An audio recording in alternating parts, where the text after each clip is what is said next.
You are listening to the Bitter Medicine Podcast on KWAZ Radio.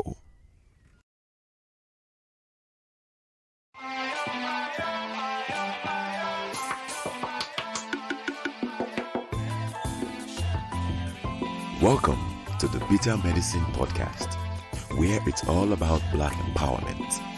Our show focuses on Black news and entertainment, arts, science, economics, history, people, and strategies that uplift, empower, and motivate Africans within the diaspora. And now, your host, whose favorite color is black, Goku.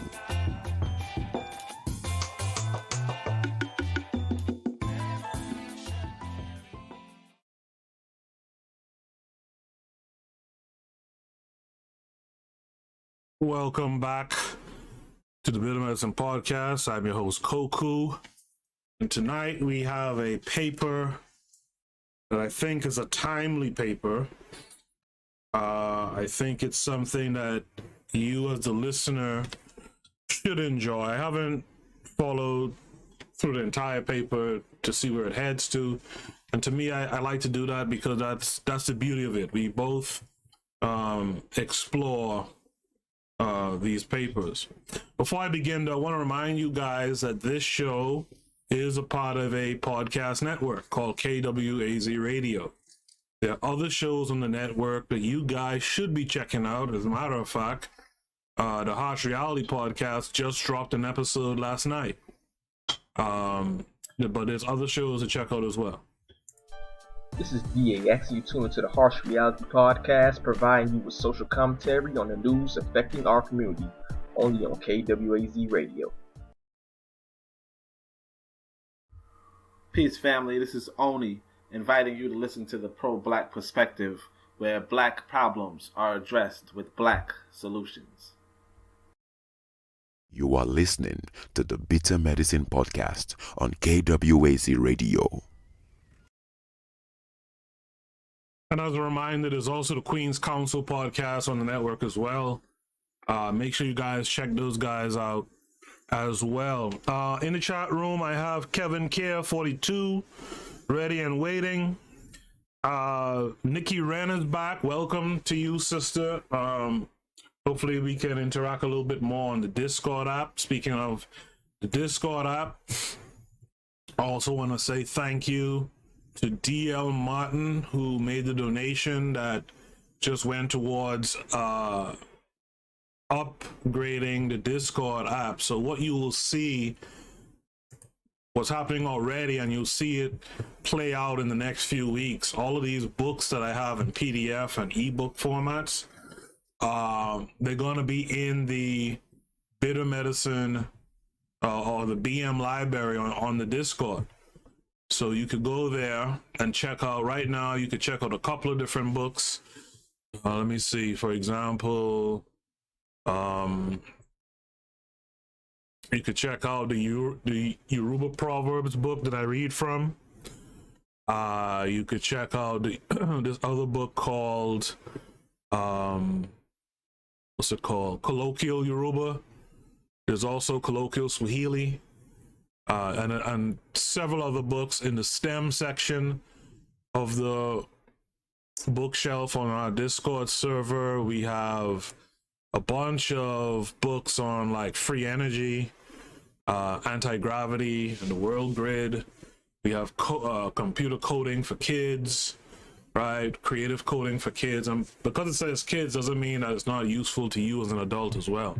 So you guys should check those things out, man. And there's more stuff to come. And if you guys have books in PDF format that you think it's worthwhile for our people to have, worthwhile to share, hit me up, let me know. I know Kevin Care 42 did that the other day for me. You guys, anyone who's listening, hit me up if you have books on military science, in PDF format, or even ebook format. Just shoot me a DM and let me know. I'll put it up on the server. And last thing I'll say is practice reciprocity. All right. If you go into the server and you're grabbing all these dope books, and stuff in these PDF formats, you know, make sure to practice some reciprocity. Because of DL Martin, as it stands right now with his donation, that we're able to do this stuff. In the chat room, I see the Harsh Reality podcast is here. I just talked about you guys a second ago. Y'all go check out the latest episode of the Harsh Reality podcast, which is also a podcast here on KWAZ Radio. And then Abalabala is also here. Greetings to you. I remember you were here about 2 episodes back. Thanks for coming through again. All right, so with all that said and all that done, let's read this paper, man. And by all means, you could, those of you who are here live with me, post your comments in the comment section. Those of you who've been here before, you know that when the comments are rolling, the paper presentation is even better. All right, so this paper is actually called Black versus Black: Relationships Among African American and African Caribbean Persons. It's by Jennifer V. Jackson and Mary E. COTHRAN from the University of Maryland, College Park. So let's get into it. The abstract says the study is based on a survey examining the relationships among continental African, African American, and African Caribbean persons. Relationships were explored in terms of contact and friendship, travel to countries of the diaspora, cross-cultural communications, thoughts and stereotypes, and education involving knowledge of the diaspora. The outcome of this survey points to the need for more Afrocentric education in the curriculum, from elementary school to college, as a means of re-educating people to have a better perspective of the African diaspora and to dispel myths and negative stereotypes about African people. Again, the failings that we're seeing with our people is an education thing, is an education failure, right? We're not going to have unity because we're not going to schools to learn about how to be united. If anything, the schools are teaching us to be disunited, right? To be apart.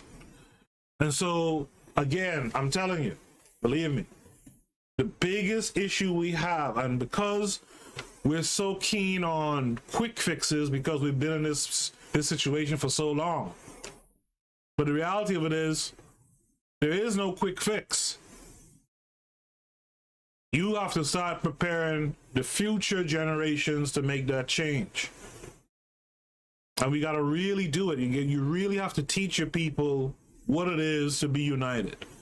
And a big part of being united is understanding each other, seeing each other's perspective, right? Illuminating truths over myths and stereotypes. That's what we have to do, and that's why we have that curriculum project. Again, if you guys want to be involved in the curriculum, I know it might be a little bit slow right now, and that's because I put out something the other day and people haven't responded really, but you know, join the Discord. I put the link in the chat room. Join the Discord. Ask, how can I help? Once you enter the server, just ask, how can I help? And we'll go from there. All right.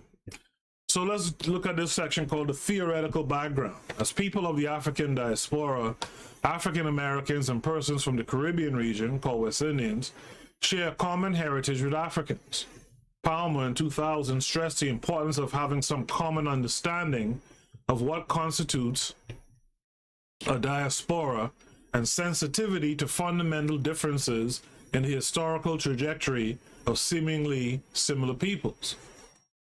Palmer also indicated that the, quote, the very term African diaspora must be used with great caution, underscoring the point that until recent times, those people who resided on the African continent defined themselves solely in accordance with their ethnic group.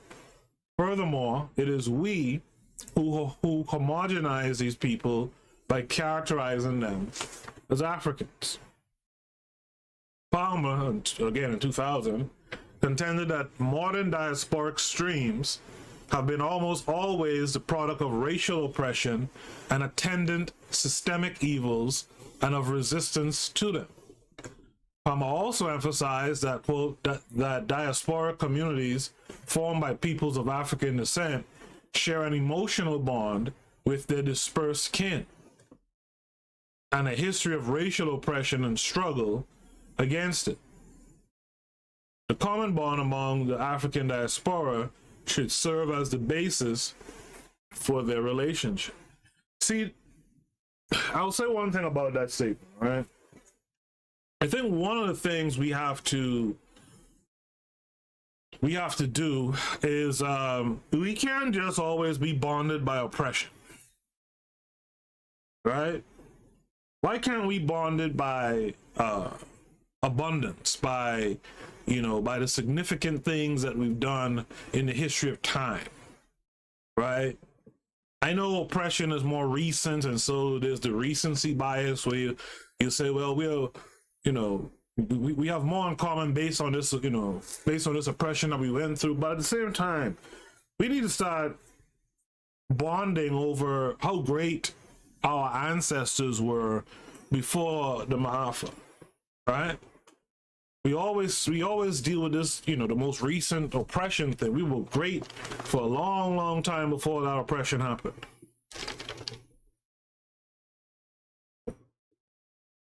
Sorry, I have to take a drink of water.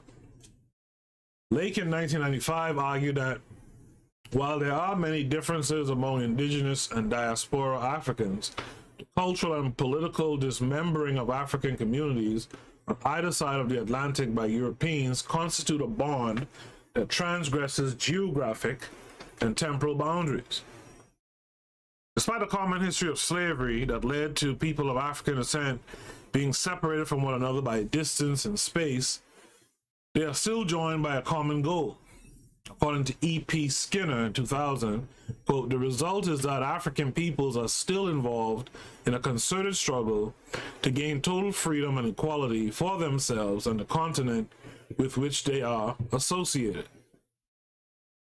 There are those of the African diaspora who feel that repatriation or return to Africa is the only way to achieve this goal. You guys who are listening live with me today, do you share that sentiment? Do you guys believe that repatriation is the only way to achieve this goal? Let me know and I'll read your comments in the live on the show. For example, in a discussion with Old Lake in 1995, a repatriate said, quote, to me, I see that Black people have a common history and a common experience, and think it's very valuable to recognize it. The common experience shared by the people of African diaspora, who are the focus of study, is that of slavery. But we were great before slavery. That's my issue. L. Bennett, 1988, argued that European penetration and the slave trade debased much that was vital in African culture. Garvey, in 1925, in a speech given in New York City, characterized slavery as a barbarous and brutal institution under which African descendants have suffered in this country, in the United States. Waters, in 1999, contended that although the slaves were of African origin, there were some differences within the slavery system that continue to, quote, shape current ideas about race, the relations between socially defined races, and the degree to which issues of slavery and race permeate day-to-day interactions in the United States and the Caribbean. Let me just pause. Let me just take this sound off this phone. Making all this goddamn noise while I'm trying to do a show. All right. In the aftermath of slavery, African peoples are found in different countries, away from their ancestral past and cultural roots. This study shed some light on how this has affected the relationship between the African diaspora from different geographic locations. For the purpose of this study, quote, Africans are limited to two West African countries, Ghana and Nigeria, from which slaves were taken. The Africans in this study are not descendants of people taken from their countries as slaves. Therefore, it is expected that they have not experienced the same conditions associated with slavery as in the case of African Americans and Caribbean persons. However, Ghana and Nigeria share in common the English language from the British colonizers, the experience of being colonized, and the conditions that are associated with colonization. Make sure you guys can hear me well out there. Okay. Seems like everything's good. From a historical perspective, the work of Berry and Blazingami, 1982, provides information on the effects of slavery on slaves brought to the New World from West Africa. African Americans are descendants of Africans who were brought to the United States primarily to work on cotton plantations as a result of the slave trade starting about 1502. Right. The historical importance of slavery lies in its role as a major determinant of America's race relations and in the transformation of African cultural events and the creation of a unique Black culture in the Americas, especially evident in music and dance. The Civil Rights Movement of the 1960s The Civil Rights Movement in the 1960s led to major improvements in conditions of Black Americans and an upsurge of Black nationalism. The belief that Black people share common culture and worldview, have a common destiny, and have had a common experience of slavery, oppression, colonialism, and exploitation. The term used to identify African people in the United States came under review after slavery was abolished and Negro was replaced by Black, followed by African American. These terms are being used interchangeably depending on the historical context. Shout out to KW Don 7, solid guy, always here. Always here, and he's here again today. Appreciate him. I see in the chat room there's some more comments from Nikki Wren. Nikki Wren says, no, I don't see repatriation as a solution at this moment. Racism / white supremacy, or the power structure of whites over non-whites, is global. I think this problem is a shared experience by all Blacks. Okay. The Harsh Reality podcast says, not to be negative, but I'm not entirely sure that the concerted goal of many Africans, including those in the diaspora, is freedom. Many just want to be accepted by their so-called oppressor. Bingo. Bingo. I was supposed to insert a round of applause button here, but you guys get it. Bingo. Round of applause. I mean, that's just it. I actually believe that the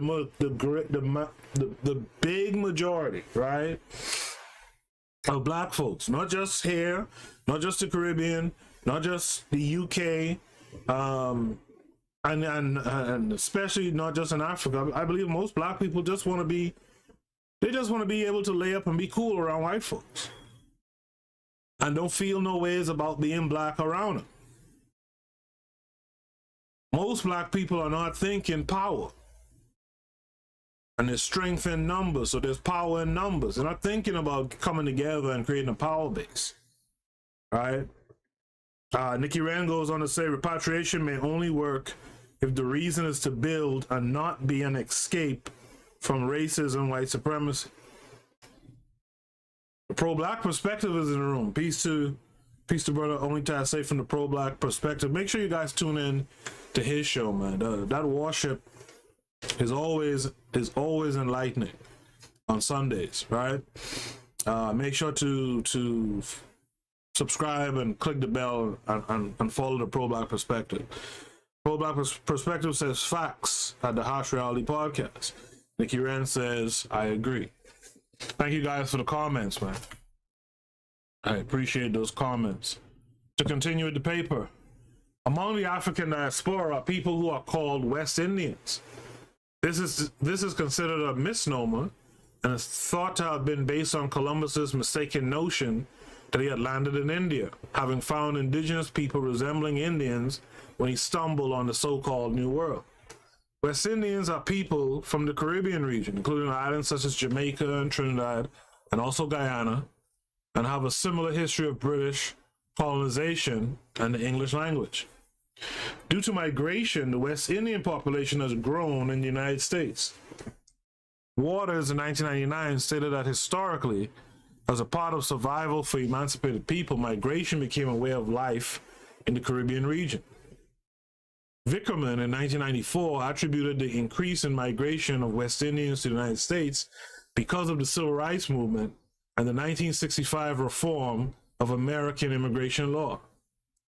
After the 60s, West Indian immigrants were no longer forced to live in neighborhoods dominated by African Americans. But Vickerman in 1994 noted that, quote, a mixture of conflict and consensus characterized relationships between the two groups. At the heart of the conflict lay the fears of many African Americans that West Indians would take away jobs. These fears were exacerbated by West Indians' tendency to view themselves as being set apart from African Americans. The fears and misconceptions have been perpetuated and continue to carry on the idea that although African people have the same beginnings, they are so different culturally, socially, and intellectually that they should be considered completely separate people. Thus, there is a continued rivalry for economic and social advantages amongst West Indians, African Americans, and Africans in the United States. This is often seen as animosity among these groups, although this is merely casual observation rather than factually established or proven. Therefore, how these groups relate to one another is of interest. So do you guys listening, do you guys think that today, 2021, what has been stated here historically between Caribbean Africans and American Africans, do you think, which is a weird thing to say by the way, but do you think that this still stands today? I mean, you know, right now, tomorrow night actually, they're supposed to drop this film, this movie, The Black Judas. And, you know, I remember people complaining about the casting, right? A black Brit was cast in the lead role. Something similar was done with the Harriet movie. Do you think the animosity that's going on today is about jobs? It's about resources? What do you think the animosity that we hear the grifters like Yvette Carnell and Tariq Nasheed and them keep promoting? What do you think? Or do you think that there's really no animosity in real life and that all of this is just something on social media? To continue, you guys answer that in the chat room. I'll read your responses on air as usual. According to Patterson in 1972, West Indians acquire, as their most immediate and workable heritage, a subculture that is essentially their own, based on the exigencies of tropical rural life and on surviving elements of the disintegrated cultures of West Africa brought over by their slave ancestors. Thus, the West Indians are culturally flavored by the remnants of their half-remembered African past. Oh, that's an interesting statement. I was one of these people that they would call West.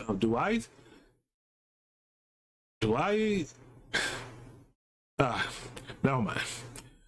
Bryce Laporte, 1972, referring to West Indians and Africans, expressed the view that while black foreigners have held leadership and successful positions and have exercised significant influence in black life in this country, meaning the USA, their cultural impact has generally been ignored in the larger spheres of American life.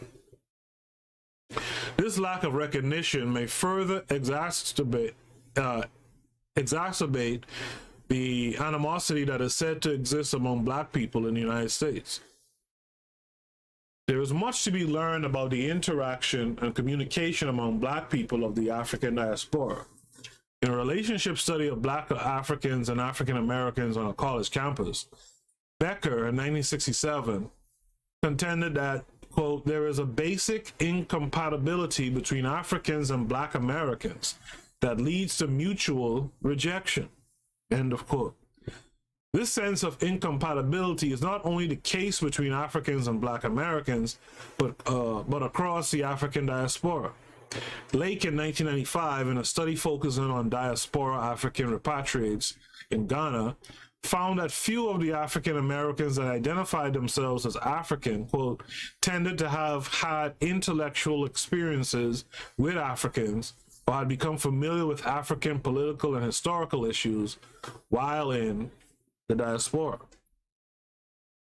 Lake's view about barriers due to indigenous and diasporic ethnic conflicts gives merit to the idea that African people lack understanding among those of varied geographic origins. And that's something I've talked about on this show, right? The first thing we got to do, we got to start immersing ourselves in various aspects of people on the continent.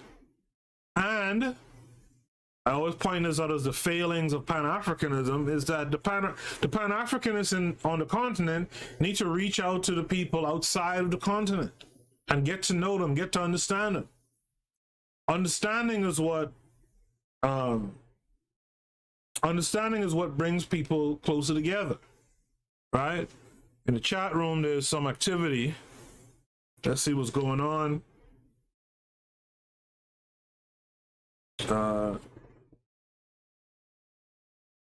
Where do I have to scroll all the way up? Okay, so Abalabala says, we're not serious as a race. I agree. Nikki Wren says, Dr. Cambone said that we are very serious about not being serious. The Pro-Black Perspective says, hold up.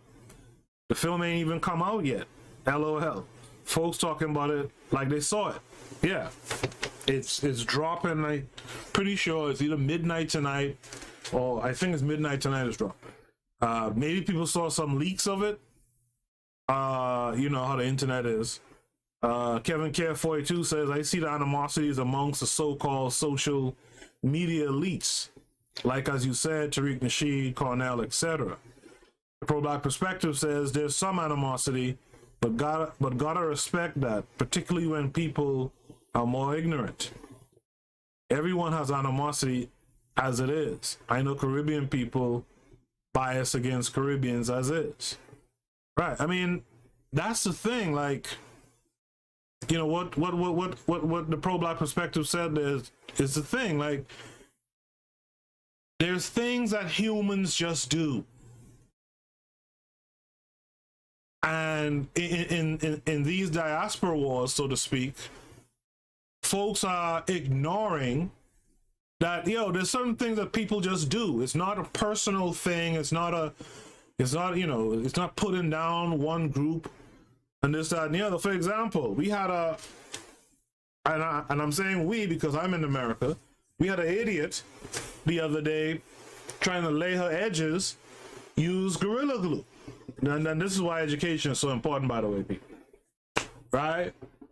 And why education is important in this case too, because the more she wet the Gorilla Glue trying to wash it out, the more she actually made it adhere to her hair and scalp. Right? But anyway, right? Now, an African doctor came through in the clutch and got that shit up out of her hair and was able to cut some of it out. And she still has hair as far as I could tell, right? And so I can't remember where he's from, if he's from Ghana or whatever. So folks were celebrating that it was an African doctor who did it. So what? That's what people do. That's just what people do. In the comments, H God says the animosity is about ignorance. We all want people with more similarities and differences. And that's a good point, too. That's a very good point. Focus on the similarities rather than the differences. Right? D.L. Martin, my boy D.L. Martin is here. He says, I think it's all rooted in colonization and the results of an oppressor that implemented division among those they brutalized. We still repeat the same patterns of self-abuse and self-hatred. My question is, when do we wake up? When do we wake up and when do we do better? See, there are things you could blame on, you know, the history of oppression, right? Especially being enslaved, right? Kidnapped and brought to a foreign country and, you know, enslaved, etc. But there's a point, right, where we now understand what happened. We're supposed to understand how to fix it.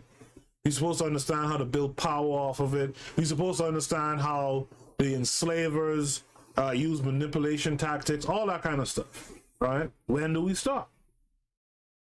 Kevin Care42 says, I do not see it amongst the everyday people. We have to watch these celebrity on Twitter and other social media. That's the thing I was trying to gauge too. I don't see it in my everyday walk of life.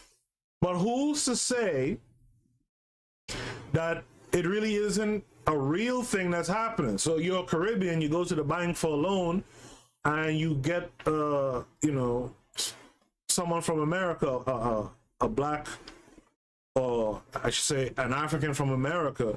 Who's to say that they're not, you know, they have their FBA flag in the car, and they see you coming for that loan, and they're not cutting you down? That's the thing that's the thing I really want to understand, is if that type of thing is going on. But for the most part, I still seeing, you know, black folks in America hitting up the Jamaican patty spot, right? Getting Trini food and Jamaican food and all that kind of stuff, you know? So it's something to keep an eye on. D.L. Martin says many black celebs are double agents. Kevin Care42 says there's a great book you must read. It's called Our Kind of People. Okay, I'll put that on the list. Maybe I can get it on the server. Remember, guys, click the link and join the server. Nikki Wren says, I think it's about the lineage experience. Foundational Black Americans, FBA. FBA believes non-FBA doesn't have the same American connection experience. Well, no, I mean, neither do they have the same experience that Caribbean peoples have or African peoples have. We all have a different experience, right? That doesn't mean we should, you know, be in this diaspora wars or whatever. The Harsh Reality Podcast says, I think the animosity is mostly social media based, amped up by the grifters. I know plenty of aforementioned ADOS that faithfully bump Afro beats and frequent Caribbean restaurants and clubs. Nikki Wren says, Our Kinds of People is a great book. D.L. Martin says, not all will wake up. I get that. I'm not aiming for everyone to wake up either. I've long past given that up, but I do believe that we must try. Right? We can't just wash it. We can't wash our hands before getting our hands dirty. You see what I'm saying? We gotta try. To continue with the reading, and thank you guys for the messages as well. Education may affect how people of the African diaspora relate to one another. Bam. According to Becker in 1967, compared to Black Americans, African students share a sense of both national duty and personal fulfillment and success inextricably linked with reaching their educational objective. That's just word salad. Becker contended that African students' adjustment to the American educational system and the white middle-class society was judged by Black Americans as brainwashing. This made Africans disappointed by Black Americans' ignorance, apathy towards Africa, and attitudes perceived as rejection and hatred of Africans. This may be due to the Eurocentric educational system inherited from the British, which distorted the image of Africans. M.K. Asante, in 1991, promoted Afrocentric education to correct negative effects such as thoughts and stereotypes that are circulated about African people. How African people relate to one another has not received as much attention as the relationship between black and white people. As noted by Vickerman in 1994, the centrality of slavery and its aftermath in U.S. history has always meant that race relations in the United States tend to be conceived of in terms of blacks and whites. The dichotomization of people into black and white does not allow for the idea that black people are themselves a diverse group with differences to warrant examination, not issues of race relations, but of getting along with one another. An article in the Washington Post, Fairs 2002, lends credence to this as the title itself, quote, "A diverse and divided black community," end of quote, hints at the relationship among African people in the United States. Therefore, this survey examined the relationships among African, African American, and Caribbean people in terms of historical, cultural, social, and psychological forces that may affect the interaction and communication among the groups. So we get into methods. I always like when a paper has methods, right? Pilot study goes like this. Because this was the first survey of its kind to be attempted, we conducted a pilot study and designed a survey instrument to explore the relationships among African, African American, and West Indian persons. I hate the term West Indian. The 20-item survey consisted of mainly open-ended questions. The reason was to eliminate researchers' bias and to prevent preconceived notions from influencing participants' responses. Key terms used by participants would form the basis of a more objective type questionnaire for an expanded study. The 20-item questionnaire, called Survey Questionnaire for Africans, African Americans, Caribbean, and other persons of African descent, sought to examine some selected factors that may influence the relationships among people of the African diaspora, such as, number one, interaction and cross-cultural communication, including travel within countries of the diaspora. Two, thoughts about the African diaspora that may have been shaped by historical, cultural, and psychological forces. And three, the role of education. The role of education. Although the instrument was of a preliminary nature, the information gathered through its use gives insight about how African people relate with one another. The participants who participated in the pilot study were a convenient sample of 32 persons of African descent, either studying or working at one university in a metropolitan area. Because of the exploratory nature of the study, only about 60 surveys were given out. The response rate was 53%. Usable and completed surveys. Participants completed the surveys anonymously and voluntarily, with the assurance that individual responses would be treated with confidentiality. Results formed the basis of the major study. So I get that. That makes sense. In the chat room, before I read the major study, the chat room, there's been some more activity. KW Don 7 says, I never heard any Africans on the continent complaining about Forrest Whitaker playing Idi Amin or Morgan Freeman playing Mandela. But that's before social media. Yeah, that's early social media, right? Yurugu looks at African people globally as one big N-word. And they don't give two shits about FBA, ADOS, Jamaican, Nigerian, the list goes on. I agree with you.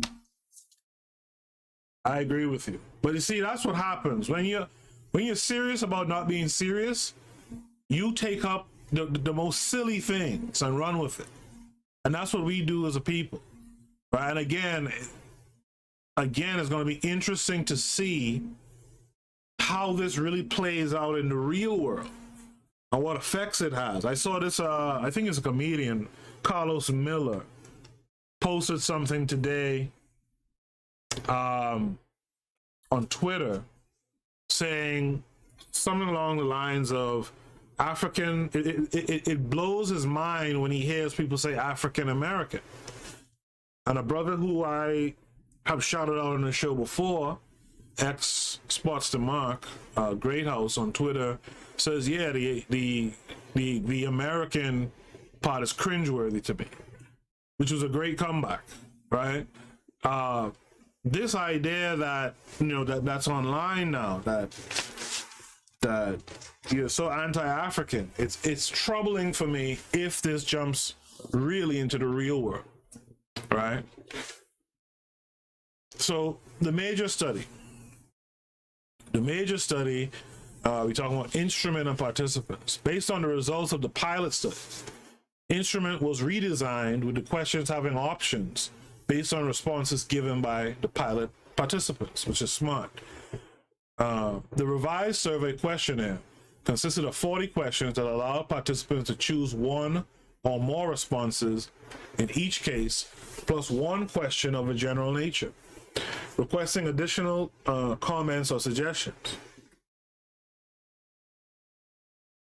Items 1 to 6 collected demographic and biographic information, for example, place of birth, ethnic classification, educational level, gender, age, professional status, things of that nature. Item 7 to 40 related to factors that may influence how the groups relate to each other, such as communication, including contacts, friendship, among peoples of the African diaspora, travel to countries of the diaspora, thoughts about Africans, African Americans, and West Indians, and the role of education. Question 7 to 40 had multiple responses from which participants could select whichever one applied with no restrictions on their choices. For example, question 7 stated, under what circumstances have you come in contact with Africans, African Americans, and West Indians? And, you know, I'll ask that question to the chat room, right? Because I'm sure we're a blend of people in the chat room, right? Under what circumstances have you folks come in contact with Africans or African Americans and West Indians, right?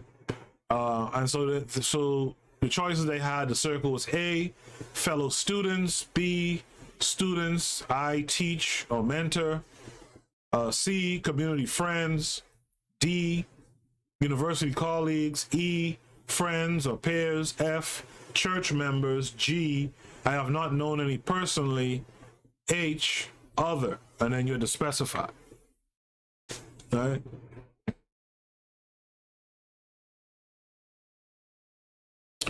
This survey questionnaire was administered to convenience groups of participants from the diaspora at a conference. Other participants were recruited from 4 universities located in a metropolitan area with mixed populations of students, faculty, and staff from Africa, the Caribbean, and the United States. Participants were convenience samples of African descent who participated voluntarily and anonymously to fulfill the purpose of the study. This means that results of this study must be interpreted with caution and must not be considered as representing the viewpoints of the general populations from which these participants were drawn. Before I read the results, let me hit the chat room. D.L. Martin responded to that question. He said students, family, friends, lovers, co-workers, all. Right? I'll say this. Before moving to the States for college,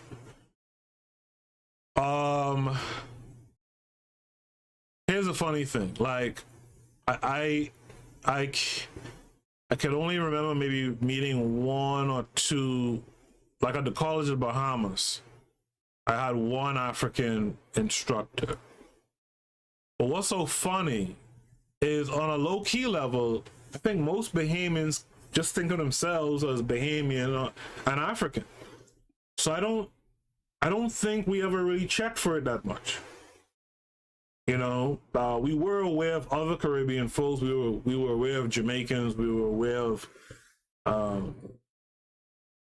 Guyanese folks and stuff like that, but who we had as teachers and friends and all, churchgoers and all the above, right? But it's really in the States where I got to be around much more continental Africans.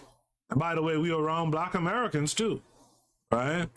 So it wasn't a big deal for us, In the chat room, Nikki Wren says, I came in contact with blacks from Africa when I was in DC. I don't know any personally. She goes on to say, I'm in Miami, so I have a lot of contact with Black Caribbeans. But you in North Bahamas right now, right? Yeah, so if I may, Nikki Wren, I just want to ask you a question. Is there a particular reason why you don't know any Africans personally? Is there anyone else in the chat room who doesn't know any African person personally? Like you've never established any friendships or what have you with African folks from the continent? And if so, do you think there's a reason for it? Is it just where you are, there's not a lot of Africans? Post your answers in the chat. So this brings us to the part of paper called results. And the first thing is the demographic and biographical data. In this section, data from items 1 to 6 are reported based on a total of 427 persons who responded to the survey questionnaire designed to shed some light on the relationships among Africans from Ghana and Nigeria, the United States, and the Caribbean, mainly Jamaica, Trinidad, and Guyana. Caribbean persons or West Indians are used interchangeably. So place of birth. Data showed that 57.8% were born in the United States, 24.4% were born in Africa, 11.5% were born in the Caribbean region, and 6.3% did not respond. Ethnic, racial classification. So, there's a question here about the balance of this study. Was this study too American-centered? That's something you have to look at when you design these experiments too. Ethnic racial classification. Data showed that 33% identified as African Americans, 31% as Black, 23% as Africans, and 12.3% did not respond. Educational levels. Data showed that 34.7% were high school graduates, 5.6% had an associate's degree, 23.7% had a bachelor's degree, 16.2% had master's degree, 5.4% had doctorate degrees, and 14.4% did not respond. Gender data showed that half of them were female, right? Almost half were male, and there's a 1.1% that did not respond. Age range, the range for 391 participants was 91.6% was 17 to 46, and 36 was 8.4%. 36 people did not respond. Professional status, data showed 5.6% were university faculty, 5.9% were university staff, 3.7% were administrators, 45.9% graduate, and 6.8% undergraduate students, and 32% did not respond. Frequencies and cross tabulations were computed for 7 items, for items 7 to 40 as applicable. To make the findings easier to follow, participants' responses are grouped in categories according to specific issues that the questions probed. The relationships among Africans, African Americans, and West Indians were examined in terms of 1, take a sip of water here.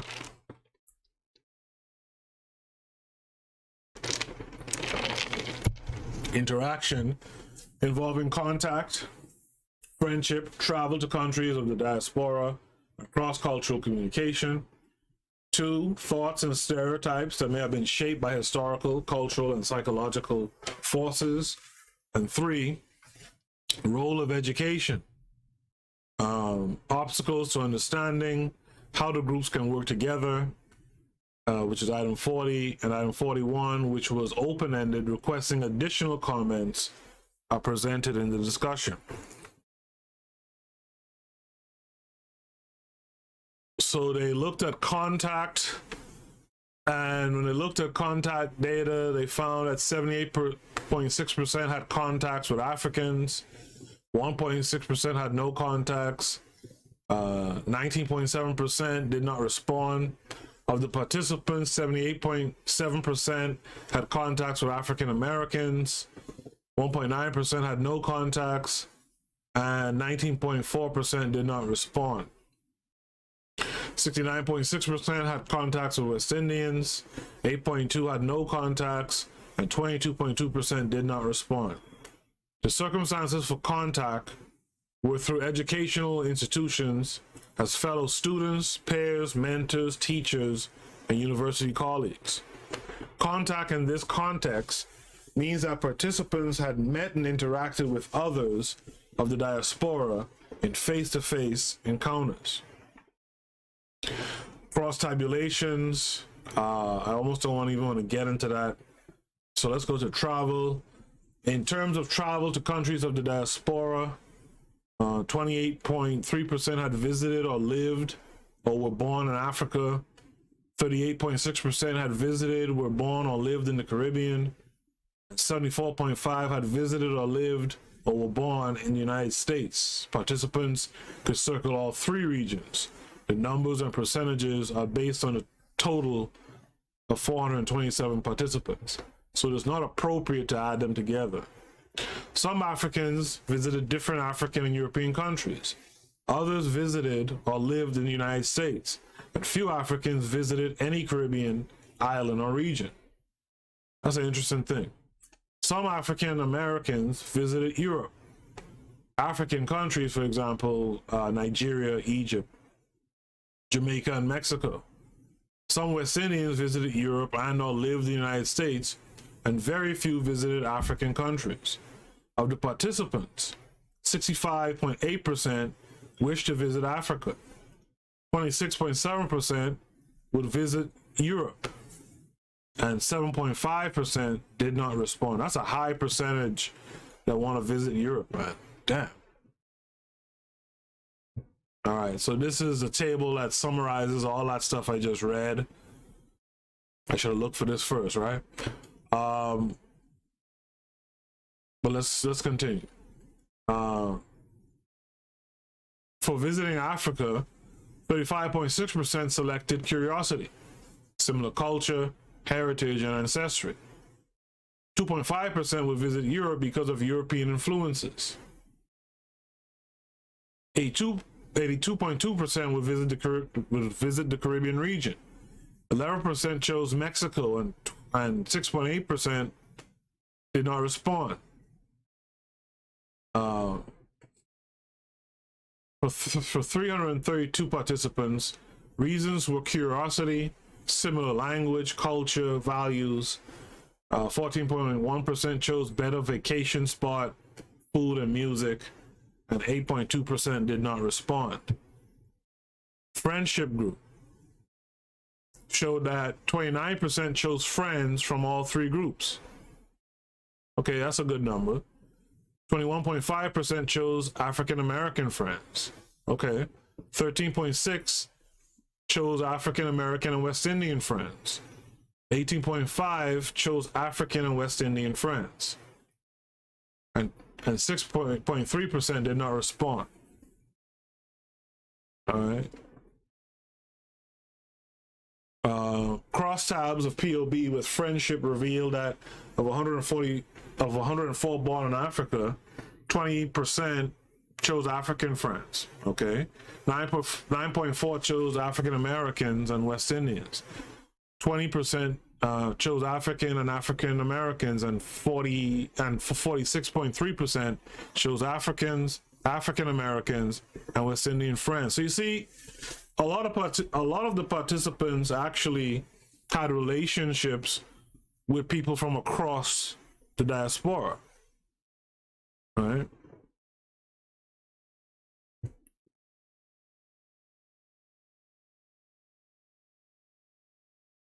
Of the participants, I'm skipping ahead a little bit. 59% gave positive reasons for choosing friends. For example, similar background, culture, and history, positive perception. 25.8% gave negative perception for groups not chosen, less friendly. 8.4% had no preference, and 6.8% did not respond. Interpersonal relationships. In terms of interpersonal relationship items, there were three types of responses. Positive, meaning, for example, good relationship through culture and heritage. Needs improving, good in some areas, poor in others. Or negative. For example, they think they are superior to other blacks. Preconceived notions and myths about one another, poor, not good. For Africans and African Americans, 10.8% gave positive opinions. For Africans and African Americans, 10.8% gave positive opinions. 8.2% chose needs improving. 75.8% gave negative options, and 5.2% did not respond. That's a high number with the negativity, right?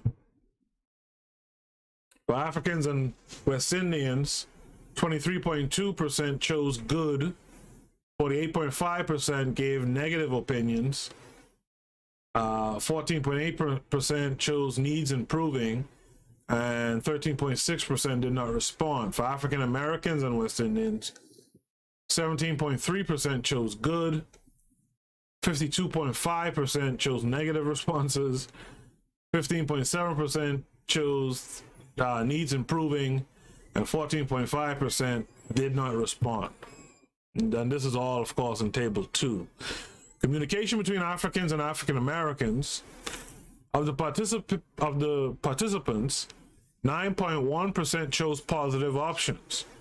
For example, good, open, and fine.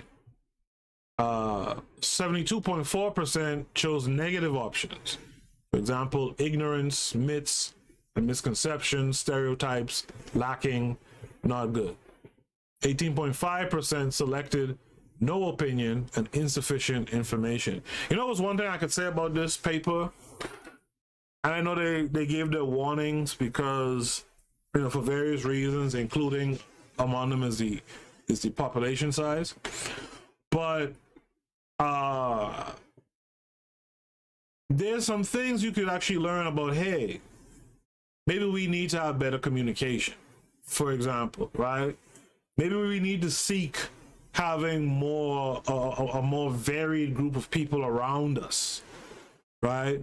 Especially when we talk about, you know, nation building and doing works towards nation building. Like, one of the things I've noticed a lot when I used to be around organizations and stuff like that, I noticed that not many continental Africans were involved in those organizations. It was mostly usually Caribbean and African American.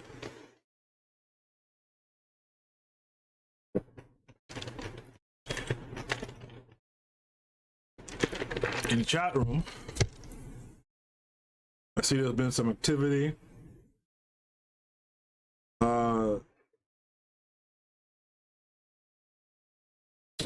Kevin K42 says, I'm a photographer. I meet people every day. Nikki Wren says, I don't work with or went to school with any black Africans. That's interesting. Kevin Kerr goes on to say, most of my models are Africans. Nikki Wren says, I never has the chance to build a relationship with blacks from Africa. The Harsh Reality podcast says, I went to a diverse school in Chicago. Met black people from every area, including Africa.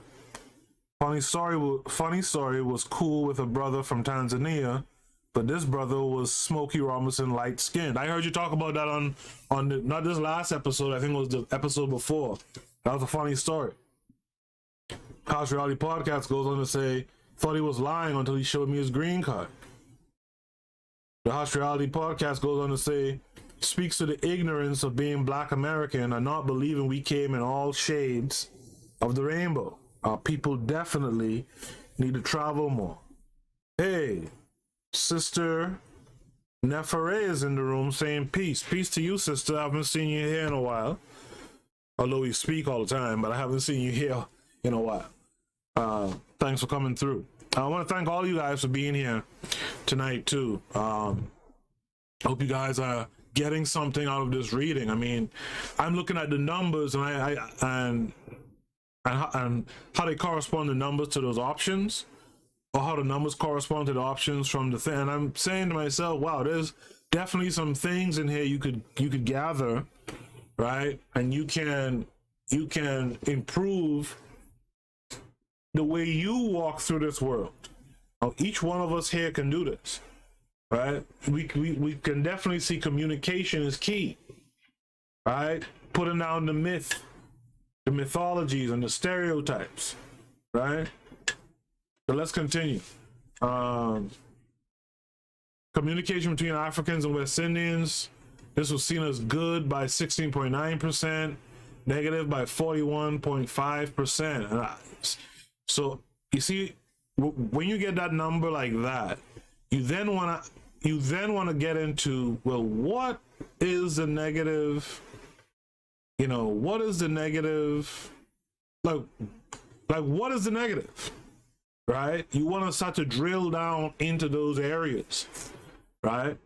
And that's something that I'll have to see if they did a follow-up to this study, or if anyone has done a follow-up to it, right? And see what work has been done. But that's what you want to do. You want to take this stuff and, you know, take these numbers, look at the questions closely, and you want to start to drill down on, well, what are these things that cause such a high negative response, right? Crosstabs with POB showed that 15% of 104 Africans had positive responses, right? 50% had negative responses, and 36% had no opinion. Among 247 African Americans, 15.4% had positive responses. 34.8% chose negative options, and 49% chose no option. For 49 West Indians, 32.7% had positive responses. 53% chose negative responses. So we're seeing these numbers are similar too, right? 53% chose negative responses. 14.3% gave no opinion.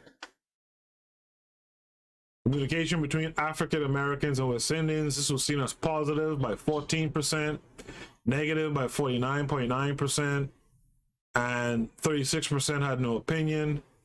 When they did the crosstabs with POB indicated that 11.5% of Africans had positive responses, 41.3% chose negative responses, and 47% selected no opinion. Among 274 African Americans, 14.6% had positive responses, 50.2% chose negative responses. So again, without continuing that, you could tell that the response rate, right? The response rate, right, is pretty similar amongst the groups. And so right there, you know, based on how the questions were framed, we should be able to hammer down on, well, what's really causing all this negativity, right, from these three groups. So that brings us to the section of what the groups thought about one another. This was examined in items 8 to 10. For the three groups, there were similar positive responses. Example, proud of heritage, intelligent, courteous, and dedicated to family. And similar negative responses. Feeling superior to other blacks, distrustful, and also specific ones. Of the Africans, 34.2% selected positive responses. 56.9% selected negative responses. For example, conniving, suffering from suffering from colonialism and war. And 8.9% did not respond. Of the African Americans, 25% gave positive responses. For example, display strength and persistence against adversity. 64% selected negative responses. For example, possess slave mentality. And 10.5% did not respond. Of the West Indians, 32% chose positive responses. 50% selected negative responses. For example, aggressive. And 17.6% did not respond. As for stereotypes, these were determined by items 36 to 38. I gotta see if they include this this survey, right? There were similar positive ones. For example, positive self-identity and self-image, intelligent, hardworking, some are rich. Similar negative ones, for example, they think they're better than other blacks. Negative identity and self-image, many are poor. And specific ones for Africans, 32.1% chose positive options. 52% chose negative options like pompous, reluctant to move from third world status. And 15.9% did not respond. For African Americans, let's say 20% selected positive options, for example, kind-hearted. 62% chose negative responses, like ignorant about other blacks, materialistic, and 17.8% did not respond. For West Indians, 31% chose positive options. 42% chose negative options, for example, loud, boisterous, ambitious, and tricky. And 25.8% did not respond. When you guys hear some of these responses, right? The example responses for like stereotypes. How many of you have heard these stereotypes used today, like in modern time, like, you know, in recent years? How many of you still hear these stereotypes being applied?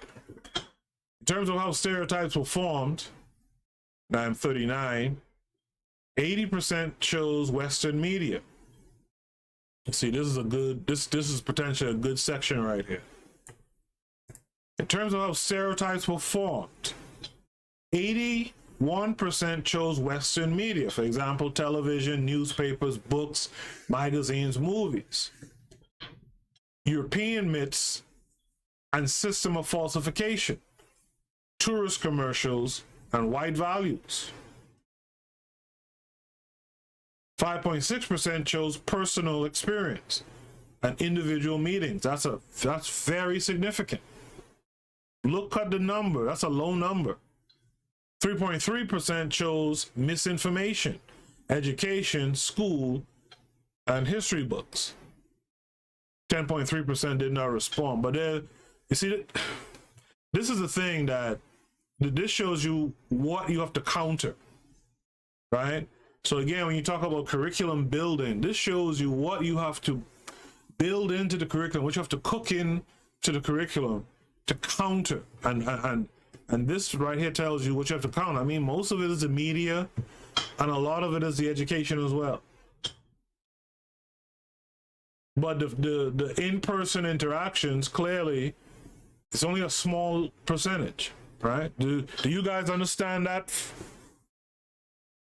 From what I read in the chat room, Nikki Wren says, I agree.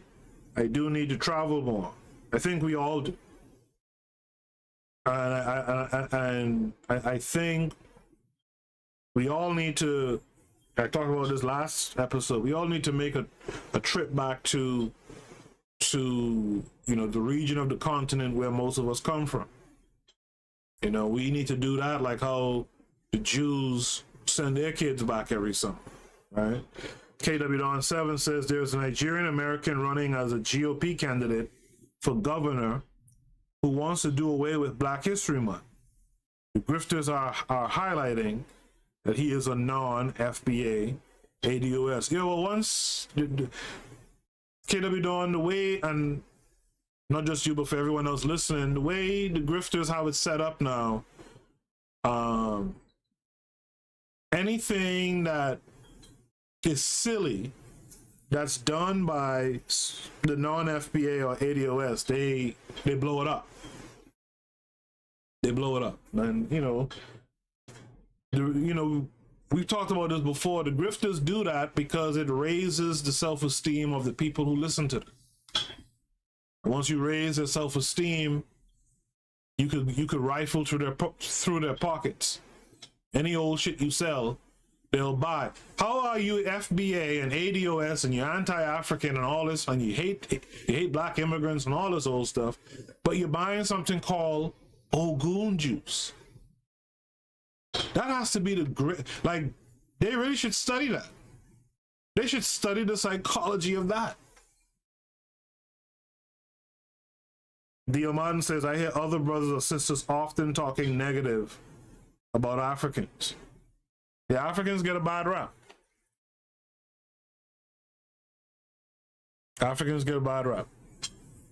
To continue, in terms of the most intelligent group, item 25, 9.1% selected Africans, 4.2% selected African Americans, 3.3% selected West Indians, 22% selected individual differences in intelligence, 18% selected no difference in intelligence, 16.2% selected lack of information, 19.2% did not respond. If I were to ask you guys that question, which one of these responses you think you would make? Me personally, I would say, lack of information or something like that. But which one would you select? Right? Which one would you select? Education compared among Africans, African Americans, and West Indians. Item 21. Of the participants, 32% selected individual differences. 41% selected one or two groups as more educated than another. Example, Africans or West Indians, or Africans and African Americans. 7.5% selected equal education among all groups, and 18.3% lacked information. In terms of participants' education, items 34 and 35, sufficient information was received by 8% about Africans, 12.4% about African Americans, 4.7% about West Indians, 4.7% about West Indians, and 5.6% about Africans. African Americans and West Indians, 61% received insufficient information, and 8.2% did not respond. Explanations were given by 70%. That's Eurocentric education through Western media and textbooks. So it tells you that our people aren't silly. They get it. American education, including African and West Indian information, and learning more about British, European, and American whites. All right? 6.6% learned through self-education. How many of you came to consciousness through your own self-education?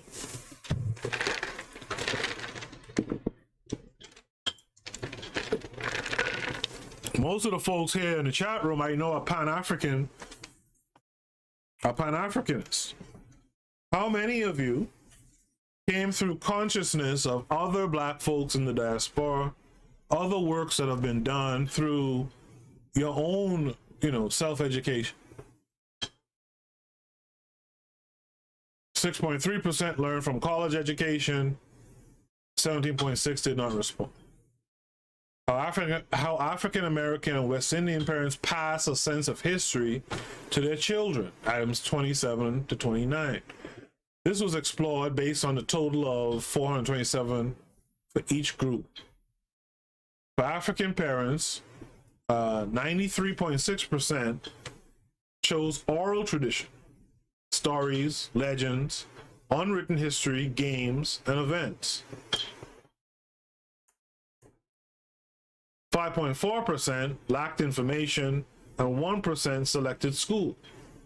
For African American parents, 89% chose oral tradition, family events and reunions, family books, family pictures, experiences, and reality. 7.2% lacked information, 3.3% chose school. For West Indian parents, 92.3% chose oral tradition, written and unwritten history, and family events. 7% lacked information, 0.7% chose school. Right? You guys could take a snapshot of that right there and ponder upon it, right?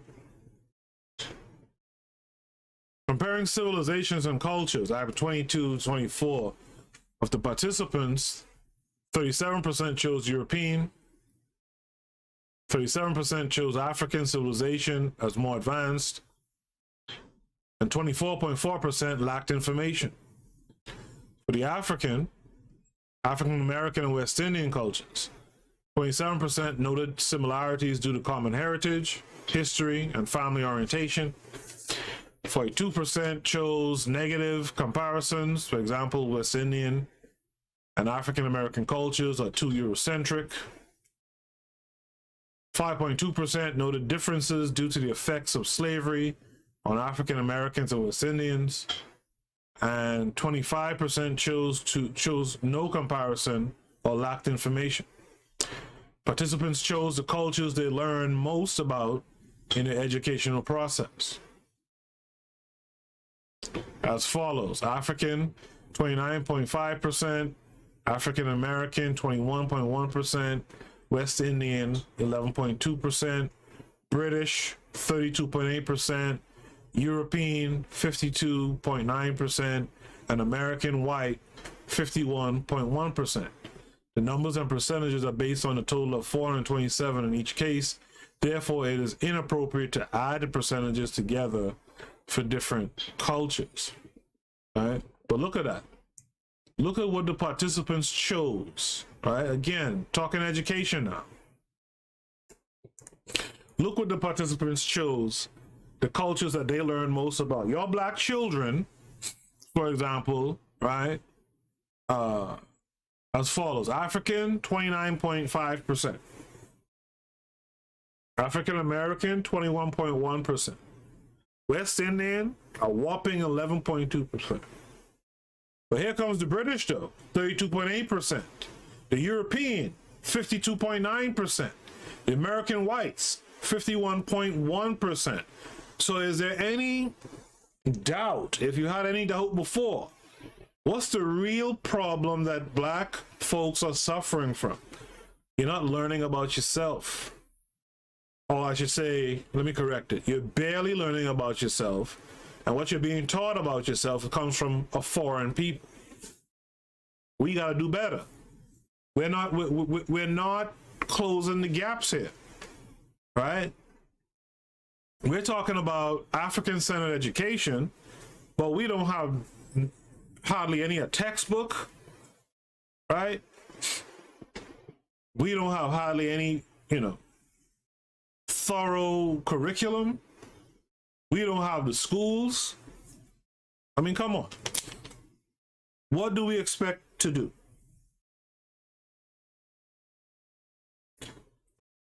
In the chat room, Nikki Wren says, I did. Dielman says, I did. Kevin Kerr says, I became enlightened my last year in high school. KW Don 7 says, I stumbled upon consciousness after the Malcolm X film. Yeah, there was a period of time, and the Malcolm X film came out like the year before I graduated high school or something like that. Was it the year before? Or a year or two before I graduated high school. And a lot of people came to consciousness through that film. A lot of people came to consciousness through the book. So the book led a lot of people. The film led a lot of people to the book, the autobiography of Malcolm X, and the autobiography of Malcolm X led a lot of people to consciousness. A lot of people were led to consciousness in the 90s, mid 90s, through that film and the book. Nikki Wren says, I'm sure religion has a lot to do with our lack of knowledge of self. Absolutely. Absolutely.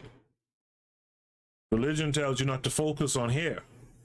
Religion tells you to focus on elsewhere. But we're here. Our ancestors are here. We got to focus on here. Okay, so you guys ready for the discussion? You know what? Before I do the discussion, let me take a quick station ID. I'll be back on the other side. You are listening to the Bitter Medicine Podcast on KWAZ Radio. This is DAX. You tune into the Harsh Reality Podcast, providing you with social commentary on the news affecting our community, only on KWAZ Radio. Peace, family. This is Oni, inviting you to listen to the pro-black perspective, where black problems are addressed with black solutions. You are listening to the Bitter Medicine Podcast on KWAZ Radio. And we're back. Make sure to also check out the Queen's Council as well. Like I said earlier, check out the Harsh Reality Podcast. They just dropped an episode on YouTube here. I think it was last night I was listening to it. Yeah, last night. So make sure you guys check it. They're in the chat room. By all means, make sure like and subscribe to the channel. Click the bell to be notified. And if you're new here at the Bitter Medicine Podcast live stream, make sure to click the like button, subscribe, and hit the bell to be notified when I'm on again. Like I always remind you guys, I'm on Tuesday, Thursday, and Saturday. So swing by Tuesday, Thursday, Saturday, 8 p.m. Eastern Standard Time. All right, check me out. Before I continue with the discussion, let me post it one more time in the chat room, the Discord server that we have. A lot of you have already done so, but if you haven't, make sure hop on to the Discord server. That's where we're working on the, we have the project of the African Center curriculum. And also, if you're just a fan of the show and you want to hop on and, be around some of the activities that the show does behind the scenes, off air, you can hop on as well and just say, hey, I'm a fan of the show and I want the permissions of a fan of the show. All right. So the discussion, this study sought to determine how people of the African diaspora born in the United States and the Caribbean region, English speaking, and those born in Africa relate with one another, and what can be done to promote better communication and understanding. The relationships among people of the African diaspora are discussed in terms of A, interaction, contact, friendship, and travel to countries of the diaspora and cross-cultural communication. B, thoughts and stereotypes that may have been shaped by historical, social, cultural, and psychological forces. And C, the role of education. So this section is the willingness to relate to others of African origin. To establish relationships, which is to have person-to-person interaction and cross-cultural communication, there must be contact among people of the African diaspora. Most participants had contact with Africans, African Americans, and West Indians. For this selective group of university students, faculty, staff, and administrators, the circumstances for meeting others of the diaspora were mainly through educational institutions as fellow students, peers, mentors, teachers, and colleagues. And that just makes sense. Most people come here for education and for supposed opportunities. These are the elite of their groups who have the privilege of higher education, some studying or working in the United States for African and Caribbean persons. Crosstabs of contact information with place of birth, ethnic, racial classification, educational levels, gender, age ranges, and professional status confirm that contact was high for Africans and African Americans, but lower for Africans and West Indians. One important way for African people to be in contact with others is through traveling to countries of the diaspora. Because most Africans travel to the United States and some African Americans visited African countries, Africans and African Americans increase their contact with one another. Because some African Americans visited the Caribbean and most West Indians visited or lived in the United States, African Americans and West Indians had high contacts. The fact that most Africans had not visited the Caribbean and most West Indians had not visited Africa may explain the low contact Africans had with West Indians.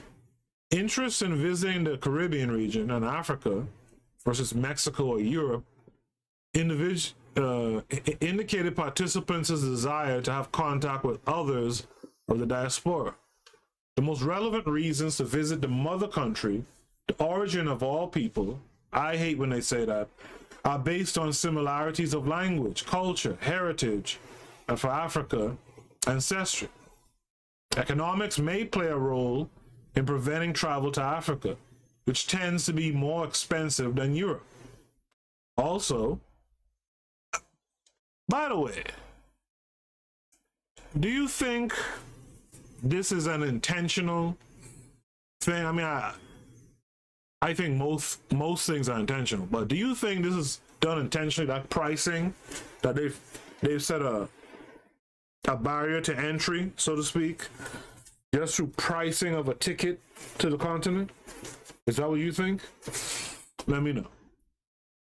Also, African people have learned about the advances of Europe in music, art, technology, renowned cities, and so forth.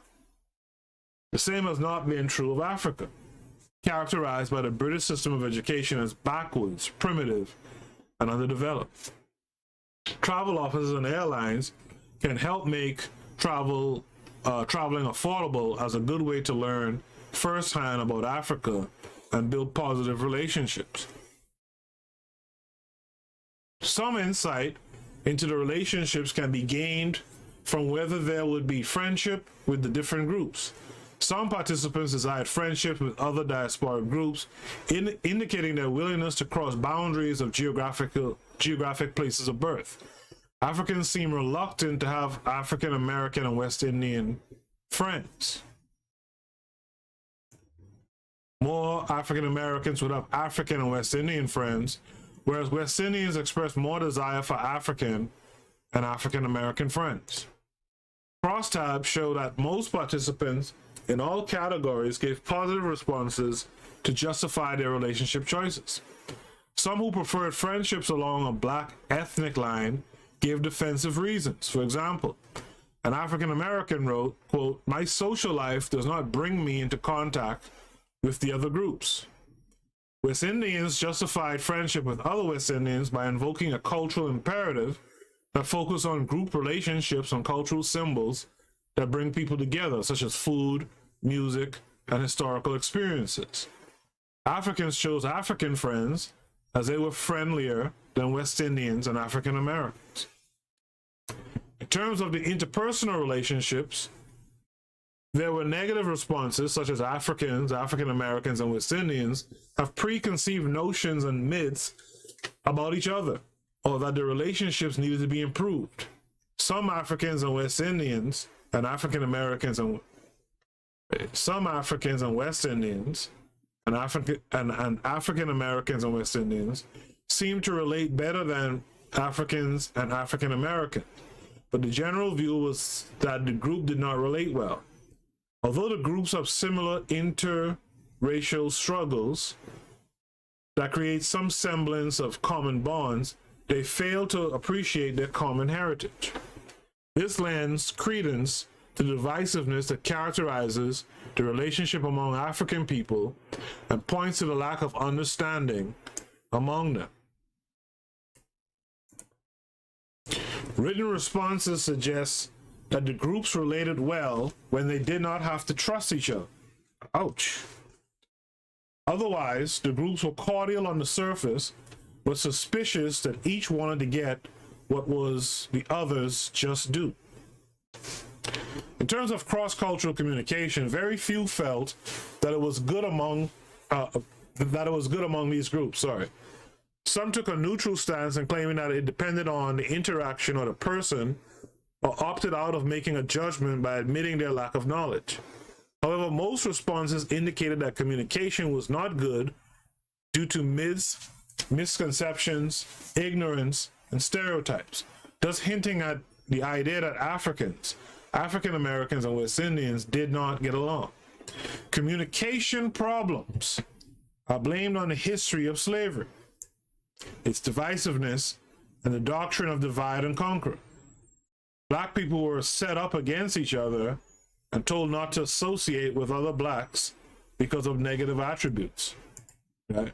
And that's a white created thing. Like I told you guys before, I worked this job. I'm not gonna tell the whole story, but this white guy, when I was working this job, was trying to tell me, yeah, I notice you Caribbeans, you keep your head down, you work hard, you're not like these blacks here.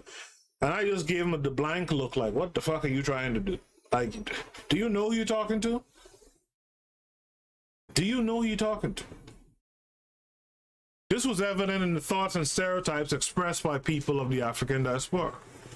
There were few positive responses about Africans, African Americans, and West Indians, such as proud of their heritage, dedicated to family, positive self-identity, and self-image. Some express no preconceived notion, thus vindicating themselves from incorrectly characterizing others of the diaspora. On the positive side, written comments moderated some responses. For example, an African American wrote, quote, "Africans are my cultural and political brothers and sisters who are in touch with their cultural roots and profess having great respect for them." You know, that's true. I've witnessed that to be true of Caribbean folks and African American folks. And I'll say something. This message is to my folks from the continent. One of the things I will say, I had this problem on a basketball court a long time ago, is sometimes, and again, it's people doing people things, right? But sometimes Africans will say or do something that disappoints us heavily, because for what this student just said right here, because in a lot of ways we respect them. We look at them as being from, you know, the homeland. And so, and if you're in the chat room listening to me right now, on the comment section in the playback, tell me if I am alone in this feeling here. Like, we tend to look at a dude from Nigeria or Ghana or something like that. We tend to look at them like with some respect, like, yo, that is, you know, our people. They are from where we were originally from. And to a lesser extent, maybe on a subconscious level, like, we look at them like, yo, that could be my family.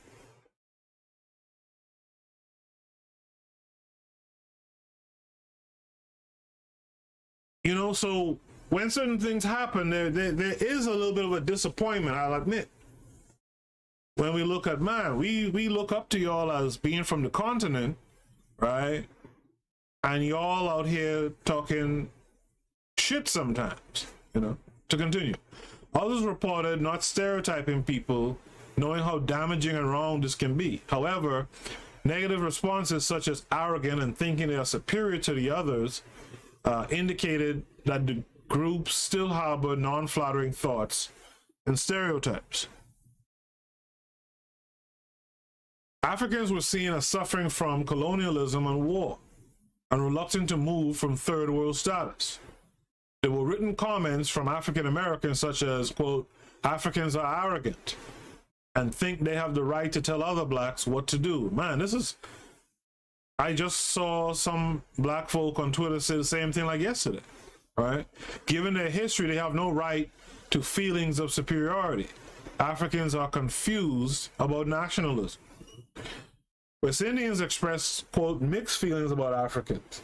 Some are not trustworthy, fight amongst themselves, have no unity, and do not support other African countries. Africans wrote, quote, centuries of oppression and colonialism left us with a void of leaders. We have come a long way toward recovery, but technologically have a long way to go. African Americans were characterized as possessing, quote, slavery mentality and sad legacy of oppression. African Americans wrote, quote, we have overcome a lot of adversity and can be proud, but because we have been deprived of our heritage, we still have a lot to overcome. We are having difficulties incorporating African culture with American culture, but we should build relationships with Africans and West Indians. West Indians wrote, quote, African Americans seem to have accepted defeat and have a subjective view toward black folk of other origins. They're mostly friendly, but territorial toward immigrants. Some African Americans seem confused and disoriented. There are some rich, effective leaders who do well for others like themselves, but they do not help poor black people.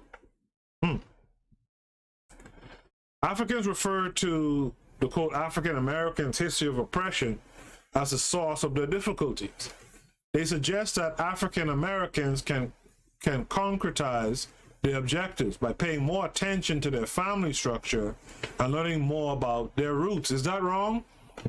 Is that suggestion by Africans to African Americans, is that wrong? All right. That's for you guys listening live to me right now. West Indians were viewed as apathetic about their social, political, and economic well-being. Some qualified their stereotypes with statements such as, quote, West Indian identity developed differently from the others. British influence strong, less pompous than Africans. Willing to share their culture more sympathetic about plight of African Americans than Africans. African Americans believe West Indians experienced less radical oppression than African Americans and were left in the Caribbean region in power positions. As a result, they're able to be truer to their African heritage and have a more positive self-image. Africans think West Indians are more friendly to other African people than African American. I mean, there is, so you guys see in the art for this episode tonight, I have this quote from Dr. John Henrik Clarke that says it's time for black people to stop playing the separating game of geography, of where the slave ship put us down. We must concentrate on where the slave ship picked us up. Africans in the Americas must remember that the slave ships brought no West Indians, no Caribbeans, no Jamaicans or Trinidadians, no Barbadians to this hemisphere. The slave ships brought only African people, and most of us took the semblance of nationality. And that's why I'm quoting this quote right now, the semblance of nationality from the places where slave ships dropped us off, right? How many of you resonate with that quote? Let me know in the chat. In the chat room,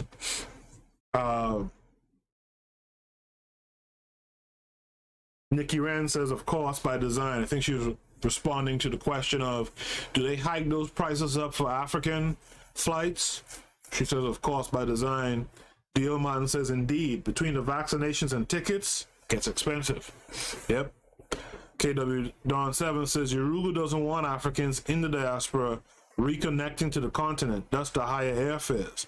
Also, long distance calling is more expensive. The latter may be due to infrastructure challenges. Dickie Wren says true. D.L. Martin says very true. I see we lost some people from the live. That's cool though. I appreciate you guys who are sticking around and dropping your comments. We're almost at the end here though. There are social and psychological implications of the historical past of slavery that are evident for those whose ancestors were slaves and for those whose lands were ravaged and pillaged by the slave traders. This has resulted in African people putting other African descendants down with the view that, quote, they have a slave mentality, especially African American. Bob Marley, the pioneer of the Jamaican reggae music, puts it very well in his redemption song, quote, emancipate yourself from mental slavery. None but yourselves can free your minds. This places the obligation on African people to free themselves from the psychological shackles of the degradation associated with the condition of being descendants of slaves. Although they have made great strides in education, African people still trail behind their white counterparts economically and look to them for employment. Another form of slavery? That's a good question. Socially, African people are suspicious of other blacks who were born in different countries. They fail to recognize that they are from the same ethnic tree, the same African origin. The European system of slavery has been blamed for creating negative myths and stereotypes about African people as a part of the strategy of divide and conquer or rule, which prevents black people from recognizing their strength and unity. Western media, like news, television, movies, and books, are seen as the main culprit, perpetuating negative stereotypes about African people.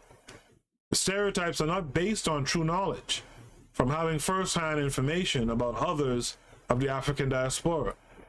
Therefore, African people need to learn about the diaspora themselves and not wait on others to disseminate false information. What's one good way to learn about the others in the diaspora?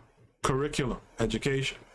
This makes the notion of Afrocentric education relevant as a means of re-educating African people to have a better and truer perspective of others of the diaspora.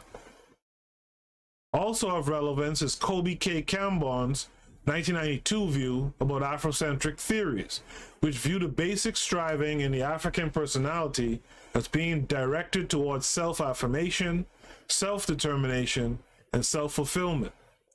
In addition, Wade Nobles in 1986 pointed to new ways of understanding the attitudes and behaviors black people have toward those of different geographical origins.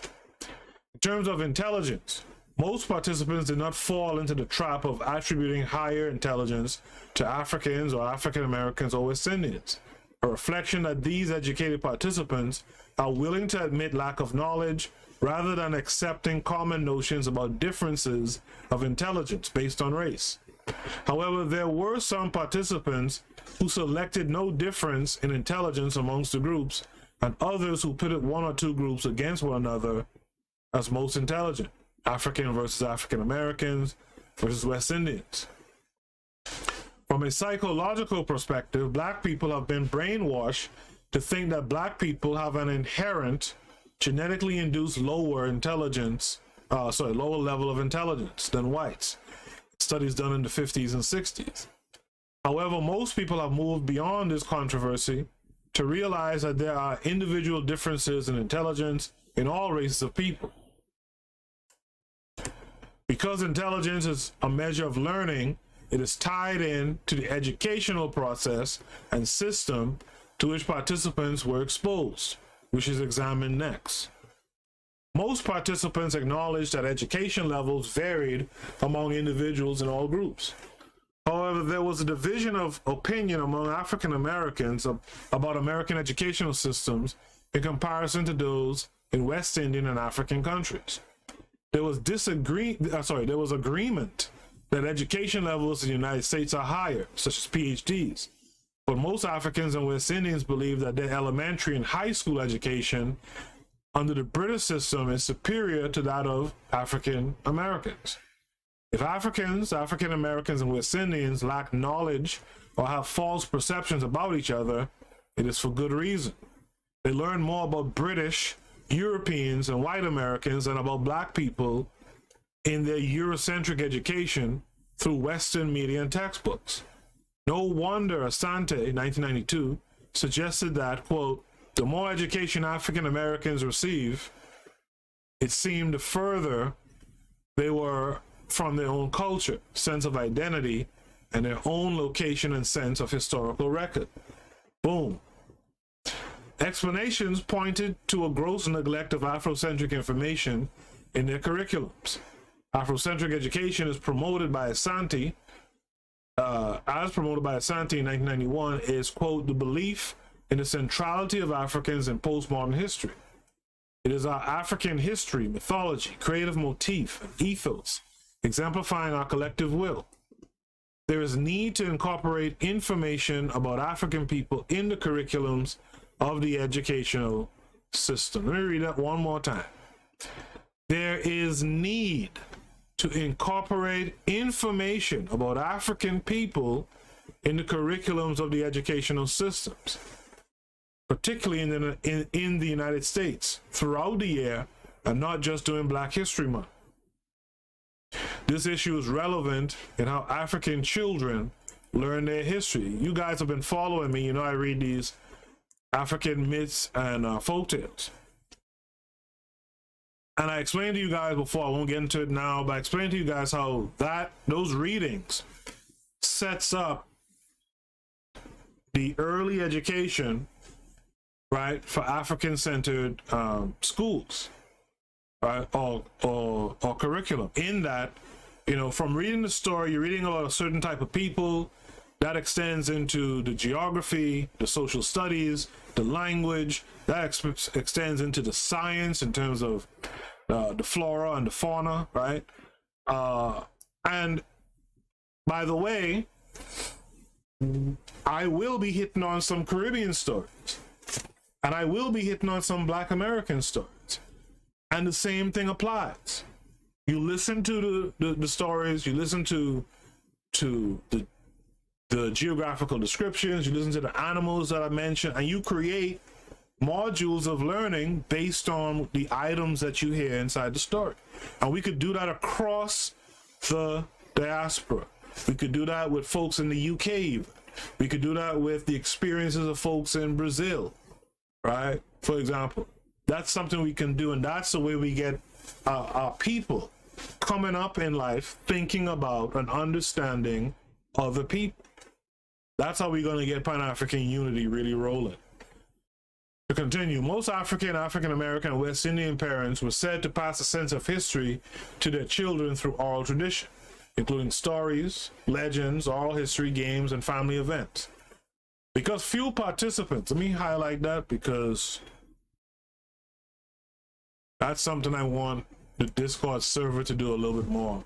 Because few participants selected school as the means of passing on history to children, this means that without the oral traditions, much of what is African would be lost, especially during slavery when the slaves were not encouraged to read or write. Knowledge of the history of African people would lead the diaspora to realize that there were great kingdoms in Africa, for example, Mali and Egypt, long before Europeans claimed the glory of a more advanced civilization. In comparing civilizations, one side suggested that European civilizations was more advanced technologically and academically. The other side claimed that Africa was more advanced spiritually, humanistically, and culturally. I agree. Africa is father of the Western world. If one is still in doubt about African civilization, it is relevant to call on the expertise of Asante, 1991, who credits the late Senegalese activist and scientist Sheikh Anta Diop, 1974, for putting Egypt at the forefront of civilization. In Asante's words, quote, "We seek to no longer be victimized by others as our place in the center of world history. We do this not because of arrogance, but because it is necessary to place Africa at the center of our existential reality. Else we will remain detached, isolated, and spiritually lonely people in societies which constantly bombard us with anti-African rhetoric and symbols, sometimes from Africans themselves, who have been trained by the enemies of Africa."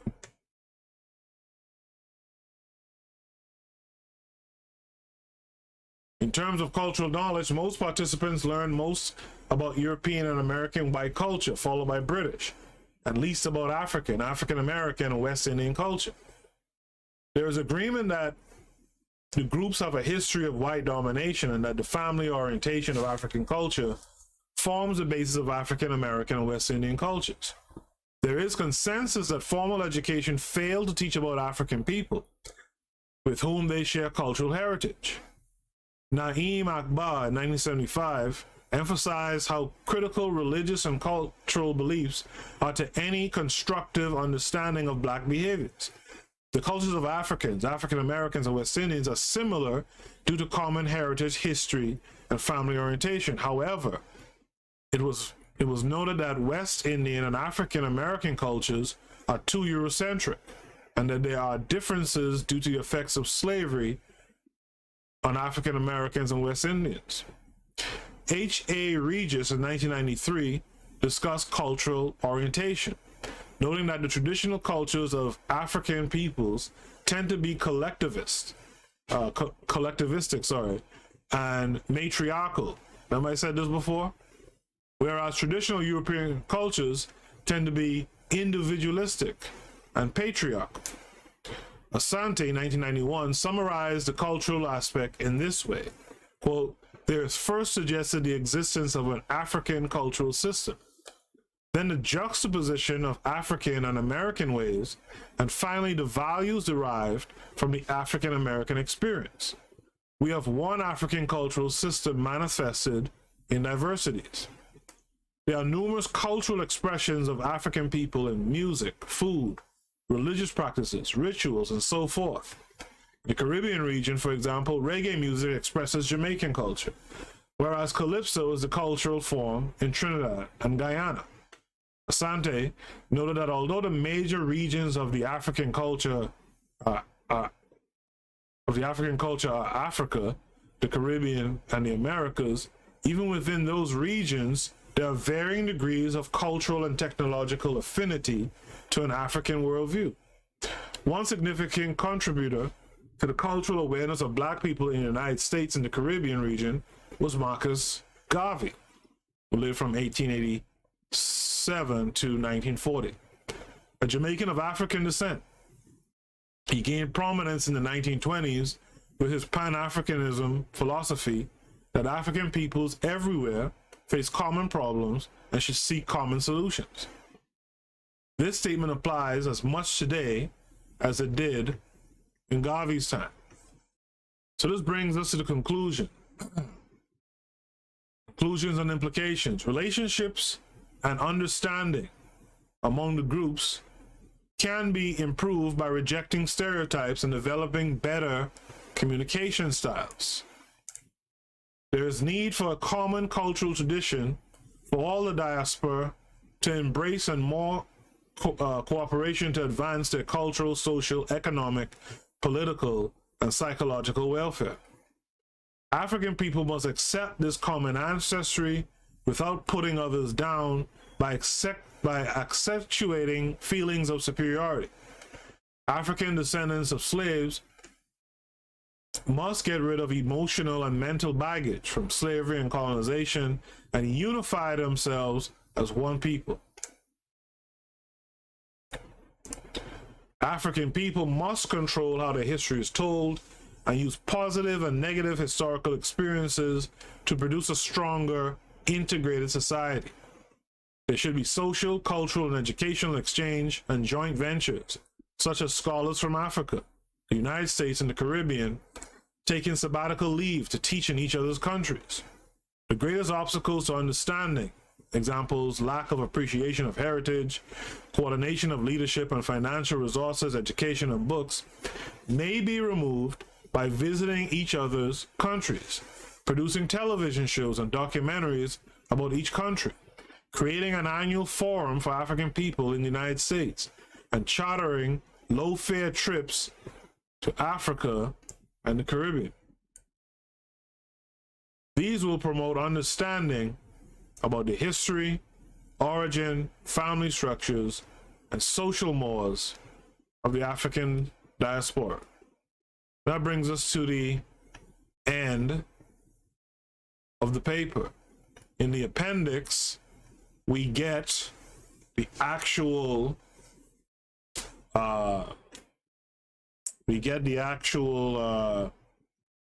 what's the word?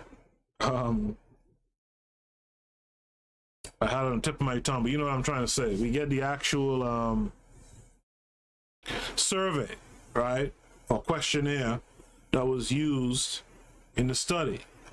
And this is something I'm going to repost this in the Discord. In fact, I'm going to post the paper, and I'm going to post this questionnaire in the Discord, and let's see how people respond. So in the chat room, I don't see any other interaction. For you guys who stuck around to the end here, do you guys have any additional thoughts you would like to add to your understanding from the reading of the paper? Let me know if you have any additional thoughts. What I'll do, I'll play a spot right here to give you guys time, and I'll come back on the other side and start reading your thoughts if you have any. You are listening to the Bitter Medicine Podcast on KWAZ Radio. This is DAX. You tune into the Harsh Reality Podcast, providing you with social commentary on the news affecting our community, only on KWAZ Radio. Peace, family. This is Oni, inviting you to listen to the pro-black perspective, where black problems are addressed with black solutions. Yes, indeed. You guys also, if you're here, support the KWAZ Radio YouTube page just by subscribing. All right, just subscribe. We plan to do some stuff with that YouTube page that's going to be a little bit interesting. So, you know, while you're here, just check out KWAZ Radio and subscribe to that channel as well. In the chat room, I don't have anyone who has any further questions or comments. So if that's the case, I'm going to leave it there. But I think that this paper highlights some important things. The two most important things it highlights is communication. Three, communication, becoming immersed in each other's cultures and well-being, as well as receiving an education that does the other two things that I mentioned. In the chat room, DL Man says, great paper, too deep to summarize my thoughts in a comment. I feel you, brother. I respect that. Nikki Rand says, I think we have to stop blaming our differences on each other and focus on what we have in common and using that to solve our problems. Absolutely. Focus on the things that we do well, the things that we do right, and let us move forward together. Nikki Rand says, Mr. Fuller suggests that we become problem solvers. Yeah, I don't get how, you know, people don't get that. Like, we have a common problem. We have a common enemy, right? Let's get together, right? Let's fight this thing together. I don't get it. All right. But yeah, I want to thank you guys again for tuning in with me and hanging in there for the 2 hours that we've been on. I want to remind you guys, the link is in the chat room. Click the link, join the Discord server. We got work to do, and you should come in.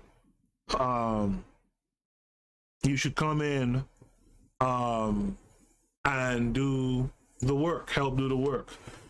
I see a comment that I have to comment on. And it's DL Martin who says, we need to do a Zoom meeting one night where we can just talk, all of us. And that's another reason why I want you guys to join the Discord. I want you guys to join the Discord because if you join the Discord, you'll notice that there's some voice channels on the Discord. Right? In those voice channels, right, you'll even see I have it set up where there's a voice channel attached to the podcast, right? Where you jump in and then you move to, online streaming or whatever. If you guys jump in the Discord, I'll gladly set it up on a Saturday night for us to have a conversation, and we can have it in the Discord and still live stream it at the same time. So you guys let me know when it's good for you. I might post a question about it, inside the Discord. But anyway, I don't want to prolong this any longer. Thank you guys for tuning in. Thanks for all your comments and all your support. And until next time, this has been the Bitter Medicine Podcast with your host, yours truly, Koku. Peace.